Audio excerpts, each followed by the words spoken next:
Hello Rajkotian, આજે મેં આવી ગઈ છું ફન બ્લાસ્ટ ગેમ ઝોન. અહીંયા તો મેં પહેલી વાર આવી છું, ખાસ કરીને જ્યારે ગયા વર્ષે આપણા રાજકોટમાં દુર્ઘટના બની હતી ગેમ ઝોનને લઈને, એટલા માટે બધા લોકો બહુ ડરેલા હોય, એટલા માટે કોઈ જ ગેમ ઝોનમાં કોઈ એન્જોય કરવા માટે ન જતા હોય. બટ આ ગેમ ઝોનની અંદર આવીને ખ્યાલ આવ્યો કે સૌથી પહેલાં તો મેં ચેક કર્યું કે અહીંયા કેટલી સેફ્ટી છે અને કેટલા ઇમરજન્સી એક્ઝિટ ગેટ છે. તો અહીંયા બહુ બધા ઇમરજન્સી એક્ઝિટ ગેટ છે અને પહેલું ગેમ ઝોન છે જેમને અહીંયા અનુમતિ આપવામાં આવી છે, એટલા માટે આ ઓપન થયું છે.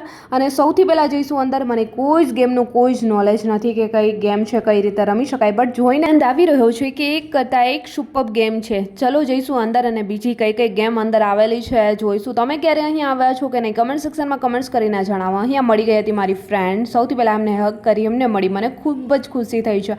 એન્ડ અહીંયાનું મને કોઈ નોલેજ ન હતું, બટ મારી ફ્રેન્ડને નોલેજ છે કે કઈ ગેમને કઈ રીતે રમી શકાય, તો થોડું નોલેજ એમને મને આપ્યું. તો એક પછી એક ગેમ અમે લોકોએ જોઈ, કઈ રીતે સ્ટાર્ટ થાય છે એ બી જોયું અને કઈ રીતે આમાં રમી શકાય છે એ બી જોયું. બટ આજે મારી પાસે એટલો ટાઈમ ન હતો કે મેં ગેમ છે એન્જોય કરવા અહીંયા રોકાઈ શકું.